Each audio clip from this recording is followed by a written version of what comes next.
Hello everyone, आजको यो short mini भ्लगमा चाहिँ मैले मेरो छोरीको लागि ड्रेसर र्याक अर्गनाइज गरेको भिडियो बनाउँदै छु।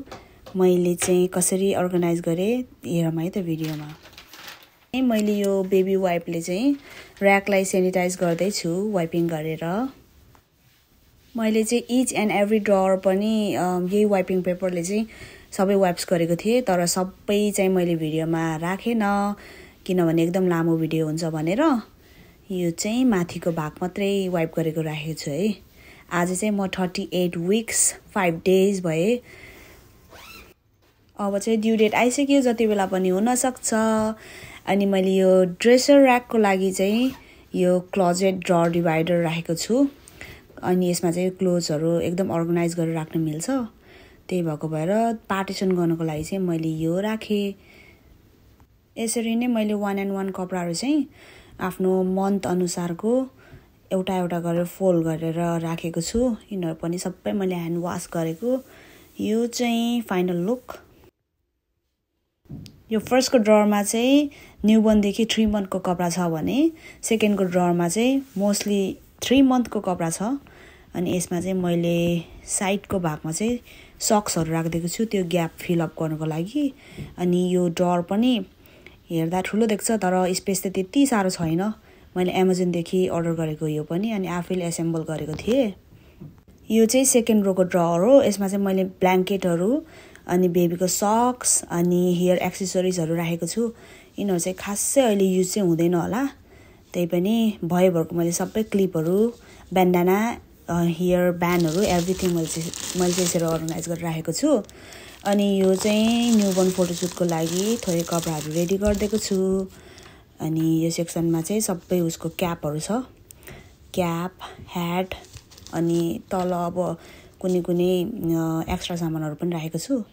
अनि यो सेक्सनमा चाहिँ मैले बेबीको नेल फाइल, थर्मोमिटर, अनि उसलाई चाहिने नोजको लागि सफा गर्ने त्यो सामानहरू सबै छ, प्यासिफायरहरू अनि बोतलहरू, यिनीहरू चाहिँ मैले यो सेक्सनमा राखिदिएको छु।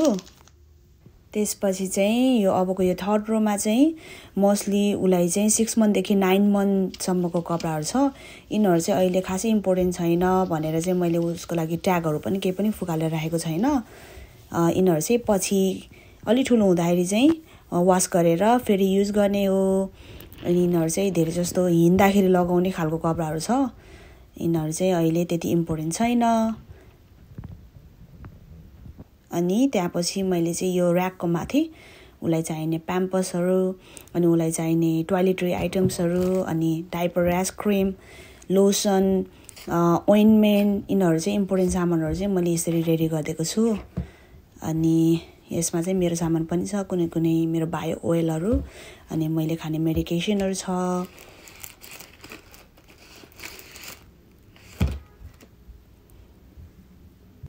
त्यसपछि मैले चाहिँ यो सानो ह्युमिडिफायर राखिदिएको छु। अब यता हिट अन हुन्छ अनि बच्चालाई चाहिँ अलिकति एफेक्ट नभओस् भनेर चाहिँ ह्युमिडिफायर राखिदिएको छु। अनि यो चाहिँ बच्चाको लागि होइन, त्यो चाहिँ मेरो लागि। अनि यो सानो मनी ब्याङ्क मेरो छोरीको लागि म चाहिँ पैसा सेभिङ गरिदिन्छु भनेर राखेको।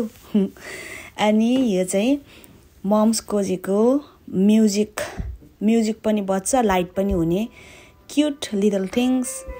अनि यो चाहिँ मेरो बेबीको ड्रेसर र्याकको फाइनल लुक। मलाई चाहिँ खासै डेकोरेसन चाहिँ गर्न आउँदैन है, जति पनि गरेँ त्यो चाहिँ पाइ त्यही आफ्नै स्टाइलले गरिरहेको छु। अब टिकटकमा पनि देखिरहेको हुन्छ नि त, अनि यस्तो गर्दो रहेछ भने त्यही हेरेर पनि जानी नजानी गरेको छु। अनि यो चाहिँ सानो बेबीको लागि क्युट लिटल डग।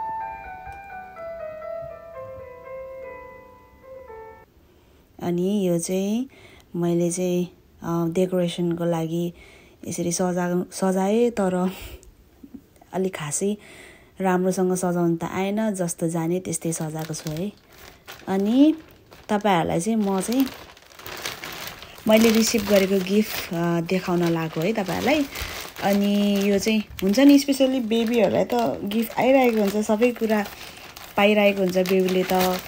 अनि यो चाहिँ स्पेसल्ली यसो दादीलाई चाहिँ थ्याङ्क यू सो मच भन्न चाहन्छु। उहाँले चाहिँ मेरो लागि सम्झेर मलाई होम डेलिभरी गरेर यसरी गिफ्ट पठाउनु भएको रहेछ। मलाई चाहिँ कति खुसी लाग्यो। बेबीको लागि त अब सबैले सोचिहाल्छ, तपाईँले ममको लागि पनि सोच्नुभएको है कस्तो। मलाई चाहिँ यो चाहिँ एकदम खुसी लाग्यो भनौँ। अनि उहाँले चाहिँ मेरो लागि पजामा अर्डर गरिदिनु भएको रहेछ। अनि त्यही भएर मैले चाहिँ तपाईँहरूकै अगाडि कस्तो रहेछ भनेर सँगै हेरौँ भनेर भिडियो बनाएको है।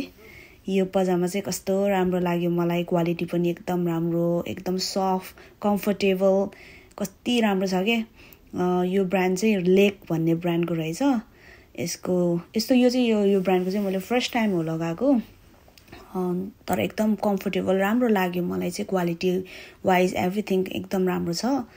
अनि यसको लगाएको फाइनल लुक पनि अब म तपाईँहरूलाई एकछिनमा देखाउँछु। एकदम राम्रो छ यो कपडा चाहिँ। आज चाहिँ यो ब्रान्डको चाहिँ फ्रीमा अनपेड प्रमोसन हुँदैछ है।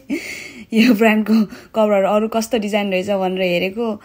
अब स्टार्टिङ प्राइस नै 100+ को रहेछ भनेपछि त डेफिनेटली यसको क्वालिटी त राम्रो हुने भइहाल्यो। यो चाहिँ मेरो फाइनल लुक यो कपडा लगाएपछि। तर अनेस्टली भन्दाखेरि एकदम राम्रो छ। मेरो यो बेली पार्टमा चाहिँ युजुअली अरू ड्रेसहरूको चाहिँ के भन्छ इलास्टिकले गर्दाखेरि अलिकति प्रेसर पर्छ नि त, यसमा चाहिँ पर्दैन रहेछ। एकदम राम्रो लाग्यो। Okay, thank you so much for watching my video. By.